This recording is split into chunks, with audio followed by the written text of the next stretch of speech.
ವಿದೇಶಾಂಗ ಇಲಾಖೆಯ ಕಾರ್ಯದರ್ಶಿ ಮಾಡಿದಂತಹ ಸುದ್ದಿಗೋಷ್ಠಿಯಲ್ಲಿ ಪಾಕಿಸ್ತಾನದ ಉಗ್ರ ಮುಖವಾಡವನ್ನ ಅನಾವರಣ ಮಾಡುವಂತಹ ಕೆಲಸವನ್ನ ಮಾಡಿದ್ರು. ಈಗ ಮತ್ತೊಂದು ಡೆವಲಪ್ಮೆಂಟ್ ಆಗ್ತಾ ಇದೆ. ಸಿಡಿಎಸ್ ಅನಿಲ್ ಚೌಹಾಣ್ ಹಾಗೆ ಪ್ರಧಾನಿ ನರೇಂದ್ರ ಮೋದಿ ಮಾತುಕತೆಯನ್ನ ನಡೆಸುತ್ತಿದ್ದಾರೆ. ಪ್ರಧಾನಮಂತ್ರಿಗಳ ನಿವಾಸದಲ್ಲಿ ಸಿಡಿಎಸ್ ಅನಿಲ್ ಚೌಹಾಣ್ ಪ್ರಧಾನಿಗಳ ಜೊತೆ ಮೀಟಿಂಗ್ ಅನ್ನ ಮಾಡಿದ್ದಾರೆ. ಆಪರೇಷನ್ ಸಿಂಧೂರದ ಕುರಿತಂತೆ ಪ್ರಧಾನಿ ನರೇಂದ್ರ ಮೋದಿ ಅವರಿಗೆ chief of defence staff Anil Chauhan ಮಾಹಿತಿಯನ್ನ ನೀಡುತ್ತಿದ್ದಾರೆ. ಬೆಳಗ್ಗೆ ಅಜಿತ್ ದೋವಲ್ ಪ್ರಧಾನಿಗಳನ್ನ ಭೇಟಿಯಾಗಿದ್ರು. 50 ನಿಮಿಷಗಳ ಕಾಲ ಮಾತುಕತೆಯನ್ನ ನಡೆಸಿದ್ರು. National defence adviser NSA national security adviser Ajit Doval ಜೊತೆಗೆ 50 ನಿಮಿಷಗಳ ಕಾಲ ಮಾತುಕತೆ ನಡೆದಿತ್ತು. ಸುಮಾರು 50 ನಿಮಿಷಗಳ ಕಾಲ ಆಪರೇಷನ್ ಸಿಂಧೂರ ಕಾರ್ಯಾಚರಣೆ ಅದಾದ ನಂತರ ಆಗ್ತಾ ಇರುವಂತಹ ಬೆಳವಣಿಗೆಯ ಬಗ್ಗೆ ಅಜಿತ್ ದೋವಲ್ ಪ್ರಧಾನಿಗಳಿಗೆ ಮಾಹಿತಿಯನ್ನ ನೀಡಿದ್ರು. 50 ನಿಮಿಷಗಳ ಆ ಮೀಟಿಂಗ್ ನ ಬಳಿಕ ವೆರಿ ನೆಕ್ಸ್ಟ್ ಹೋಮ್ ಸೆಕ್ರೆಟರಿ ಹೋಗಿ ಪ್ರಧಾನಿಯನ್ನ ಭೇಟಿಯಾಗ್ತಾರೆ.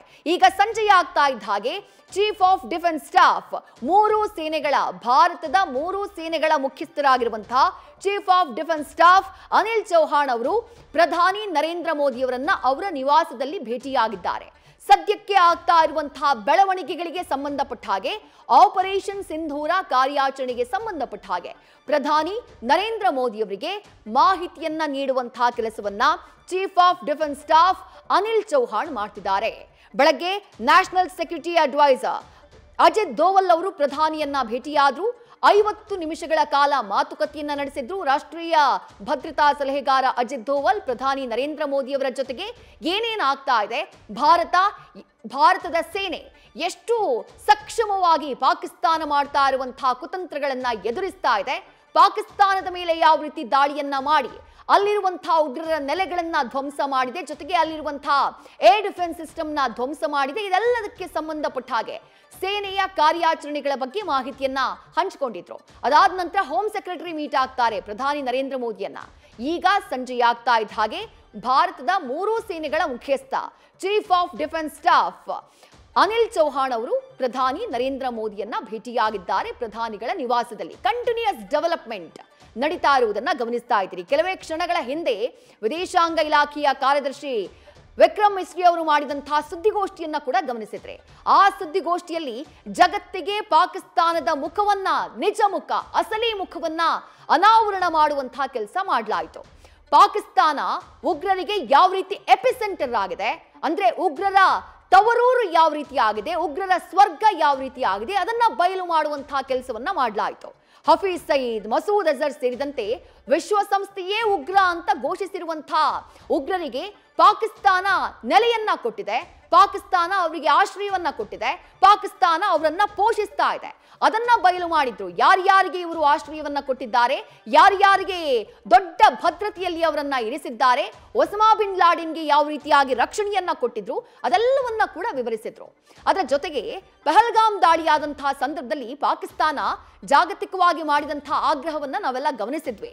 ಪಾಕಿಸ್ತಾನ ಹೇಳುತ್ತೆ ಒಂದು ಜಾಯಿಂಟ್ ಇನ್ವೆಸ್ಟಿಗೇಷನ್ ಕಮಿಟಿಯನ್ನ ಮಾಡೋಣ ಅಂತ ಹೇಳಿ ಪಾಕಿಸ್ತಾನ ಆಗ್ರಹ ಮಾಡಿತ್ತು. ನಾವು ಕೂಡ ಪಹಲ್ಗಾಮ್ ದಾಳಿಯನ್ನ ಖಂಡಿಸ್ತೀವಿ ಅಂತ ಹೇಳಿ ಹೇಳಿಕೆಯನ್ನ ಕೊಟ್ಟಿತ್ತು. ಅಂದ್ರೆ ಊಸಿರುವಳ್ಳಿ ತರ ಆಡೋದು, ಮೊಸಳೆ ಕಣ್ಣೀರನ್ನ ಹಾಕೋದು, ಆ ಕೆಲಸವನ್ನ ಪಾಕಿಸ್ತಾನ ಮಾಡಿತ್ತು. ಆದ್ರೆ ಪಾಕಿಸ್ತಾನದ ಈ ಜಾಯಿಂಟ್ ಇನ್ವೆಸ್ಟಿಗೇಷನ್ ಟೀಮ್ನ ಆಗ್ರಹ ಅದೆಂಥ ಪೊಳ್ಳು ಆಗ್ರಹ.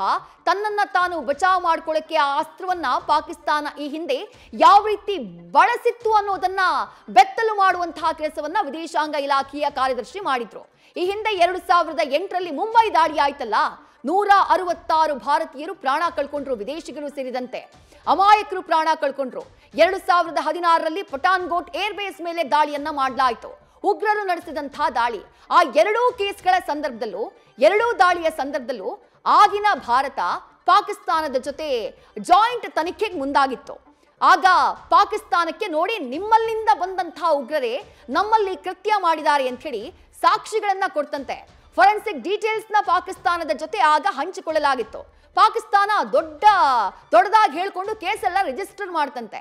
2008ರ ಮುಂಬೈ ಅಟ್ಯಾಕ್ಗೆ ಸಂಬಂಧಪಟ್ಟ ಹಾಗೆ. ಆದ್ರೆ ಆ ನಂತರ ಆಗಿದ್ದೇನು, ಅಲ್ಲಿರುವಂತಹ ಉಗ್ರರನ್ನ ಹ್ಯಾಂಡ್ ಓವರ್ ಮಾಡುವಂತಹ ಕೆಲಸವನ್ನು ಮಾಡಿಲ್ಲ, ಅಲ್ಲಿರುವಂತಹ ಉಗ್ರರಿಗೆ ಪಾಕಿಸ್ತಾನ ಶಿಕ್ಷೆಯನ್ನು ಕೊಡುವಂತಹ ಕೆಲಸ ಮಾಡಲಿಲ್ಲ. ಆದ್ರೆ ಜಾಗತಿಕ ಮಟ್ಟದಲ್ಲಿ ಪಾಕಿಸ್ತಾನ ಆಡಿದಂತಹ ನಾಟಕ ಅದು. ಪಠಾನ್ಕೋಟ್ ಕೇಸಲ್ಲೂ ಪಾಕಿಸ್ತಾನ ಮಾಡಿದ್ದು ಅದನ್ನೇ. ಅದೆಲ್ಲವನ್ನ ಇವತ್ತು ಬಯಲು ಮಾಡಿದೆ ಭಾರತ.